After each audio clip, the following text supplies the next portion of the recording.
Hey, salut tout le monde, je suis content de vous retrouver aujourd'hui pour une nouvelle vidéo et nous attaquons un nouveau sujet aujourd'hui qui est les études. Aujourd'hui, je vais vous livrer quelques petits conseils justement pour mener vos études à bien de la meilleure façon qu'il soit. Alors, je vais vous dire peut-être pas forcément pour les réussir, mais pour vous aider au mieux justement et espérer avoir de la réussite dans les matières que vous aurez. Alors attention, petit disclaimer, je ne suis pas meilleur que tout le monde, je n'ai pas été non plus un as des as à l'école.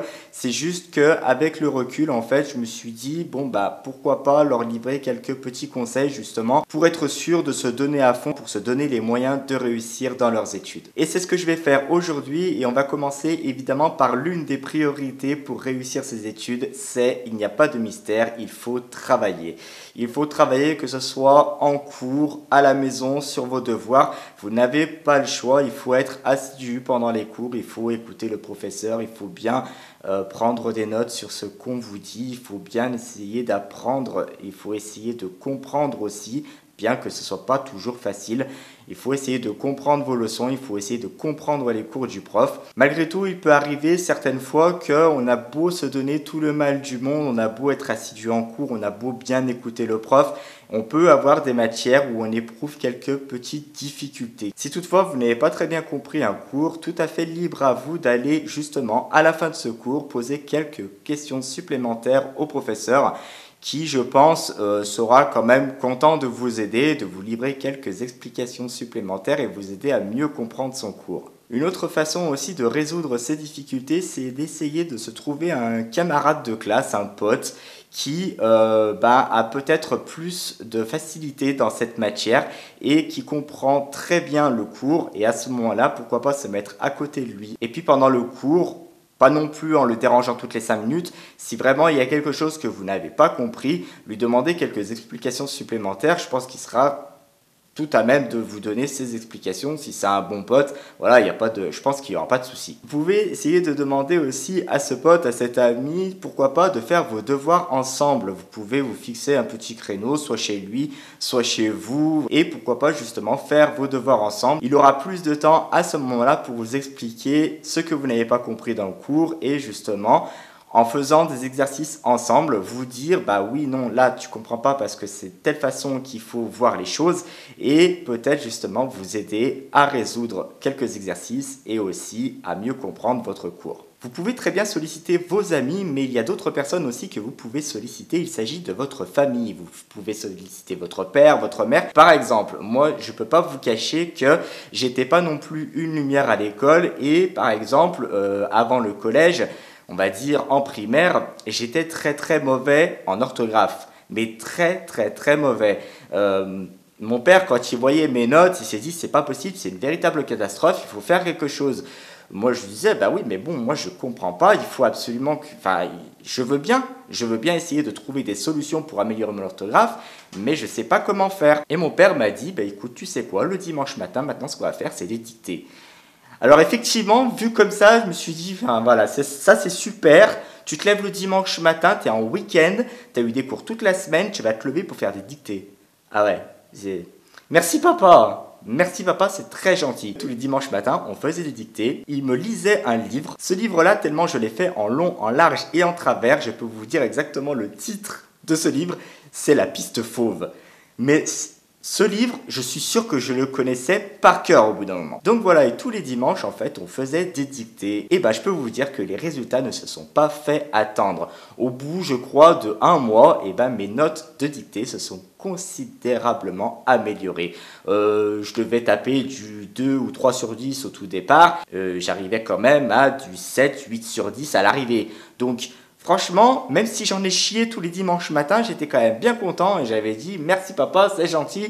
Voilà, j'ai des bonnes notes maintenant, ça c'est cool. Et il avait rempilé avec les fractions. Alors je vais vous raconter un petit peu ma vie, mais il avait rempilé avec les fractions. C'est-à-dire que CM2 6e, on avait appris les fractions et je n'y comprenais rien. Le système de 1 demi, 1 tiers, 2 tiers, 2 sixièmes, 2 huitièmes. Mais non seulement j'y comprenais rien, mais au bout d'un moment, quand vous y comprenez rien, vous en foutez. Voilà, vous vous dites, bon, c'est pas grave, je m'en fous. Des fois, vous cherchez pas forcément non plus à comprendre plus. Et là, c'est l'erreur. Mon père, pareil, il m'a dit, bah écoute, on va faire pareil que pour les idées, tu vas bouffer des fractions tous les week-ends. Ah, génial, allez, c'est reparti, wouh, on remonte en selle. Et donc mon père, pour m'apprendre les fractions, il avait eu une petite idée, c'est-à-dire qu'il commençait à m'expliquer, oui, alors tu vois, un demi, c'est la moitié. Si tu fais un tiers, bah c'est un tiers, c'est beaucoup moins qu'un demi. Et moi, je n'y comprenais rien. Et mon père, ma patience, je pense que j'ai hérité de lui parce qu'il était très très patient avec moi. Un jour, il s'est dit, bon, Bernard, tu comprends rien aux fractions, mais je vais te trouver une méthode pour que tu apprennes encore mieux. Ok, pas de problème. Et je l'ai vu se ramener avec un gâteau. Un gâteau que ma mère avait fait, un gâteau au yaourt, je crois, je ne sais plus exactement ce que c'était. Et il s'est mis à m'expliquer d'une façon que je comprenais beaucoup mieux. Il m'a dit, Bernard, voilà, si tu arrives à me trouver ce qu'est 1/6 de ce gâteau, tu pourras en manger 1/6. Et là, je commence à réfléchir. Donc, 1/6 du gâteau. Donc, ça veut dire qu'il est divisé en 6. Bon, voilà, jusque-là, pas de problème. Donc, je commence à diviser le gâteau en 6. Et je me dis, bon, 1/6. Donc, c'est une part de ce gâteau coupée en 6. Et là, je dis, bah, je vais manger une part. Il fait, bah voilà, quand tu veux. Alors bon, ok, d'accord, il y avait la gourmandise qui parlait. Franchement, Bernard, tout pour la bouffe. Hein. Ça, il n'y avait pas de problème. Dès qu'on parlait de bouffe, il n'y avait pas de souci. Je comprenais tout. Et puis après, il m'a expliqué, bon bah voilà, coupe-moi 2 tiers de ce gâteau. Explique-moi pourquoi 2 tiers, c'est plus gros qu'un demi. Voilà, et je lui montrais, bah voilà, si je prends deux parts de ce gâteau divisé en 3, effectivement, quand on coupe le même gâteau en la moitié, on voit très bien que mes parts sont plus grosses que la moitié. Et il disait, bah voilà Bernard, ça rentre dans ta petite tête. Et voilà, et au fur et à mesure de ces exercices, je me suis considérablement amélioré à l'école. J'étais pas le roi des fractions non plus, hein. J'étais un petit peu plus que la moyenne. C'était déjà pas mal. Donc voilà, vraiment, s'il y a des cours que vous ne comprenez pas, n'hésitez pas à vous faire aider par des potes. Et de même que pour vous, parce que vous avez peut-être des lacunes dans une matière qui peut être, par exemple, je cite l'anglais. Allez, par exemple. Mais vous pouvez être très fort en espagnol. Si la personne qui vous aide en anglais est très mauvaise en espagnol, vous pouvez, elle aussi, l'aider en espagnol. Attention, quand je vous dis, vous pouvez aider les personnes. C'est-à-dire qu'il ne faut pas non plus leur mâcher le travail. C'est-à-dire que vous pouvez leur expliquer 1, 2, 3 fois. Vous pouvez essayer d'être très pédagogue. Vous pouvez essayer de lui expliquer par A plus B que ça est égal à ça, effectivement. Mais si vous voyez vraiment que la personne ne veut pas se donner les moyens de comprendre, si vous faites face à une personne qui n'attend qu'une chose, c'est que vous lui mâchiez le travail, c'est pas la peine. Là, vous pouvez lui dire très gentiment, écoute, si c'est pour que je te mâche le travail, c'est pas la peine, je vais pas te faire tes devoirs, je vais pas te faire tes exercices, ça sert à rien, je te rends pas service en te faisant ça. De même que pour vous, évitez d'essayer de vous faire mâcher le travail par des collègues qui sont beaucoup plus forts dans une autre matière pour espérer un gain de temps ou pour vous dire, bon bah voilà, je suis mauvais dans cette matière, c'est mon pote qui m'a tout fait. Au final, ça ne vous servira pas du tout. Par contre, c'est sûr qu'il y a le travail, mais il faut aussi savoir s'organiser dans son temps de travail. C'est-à-dire que dans un premier temps, je pense qu'il faut essayer de faire un maximum ses devoirs à l'avance.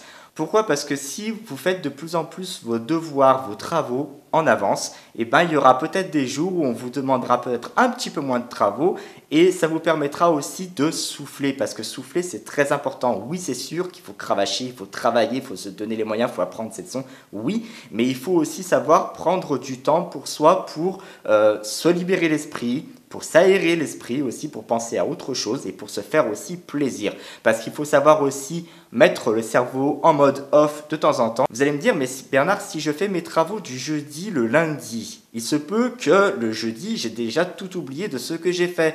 Oui, effectivement, c'est possible. Par contre, ce que je peux vous conseiller, c'est que le mercredi soir, vous relisiez vos travaux, que vous essayiez de refaire un petit peu l'exercice. Vous allez y passer un tout petit peu de temps, beaucoup moins que ce que vous avez passé à faire l'exercice en entier, mais ça va vous remémorer cet exercice et justement, vous serez plus à même d'apporter des explications au professeur ou de retenir la leçon le jour venu. Surtout, pensez à souffler, pensez à sortir, mais attention, ne négligez pas vos travaux, ne négligez pas vos devoirs, falloir pour autant. C'est-à-dire que vous pouvez vous accorder 1 heure ou 2 heures de sortie, mais surtout, dites-vous qu'après cette heure ou ces 2 heures de sortie, il va falloir vous remettre au travail, il va falloir vous replonger dans vos devoirs. Donc ça, si vous arrivez à concilier ça, et bien vous avez tout gagné parce que justement, vous allez vous aérer l'esprit, vous allez, comme je vous disais, mettre votre cerveau en mode off et ça va vous permettre de mieux apprendre par la suite. Voilà, merci beaucoup d'avoir regardé cette vidéo jusqu'au bout. J'espère que je vous aurai appris quelques petites choses justement et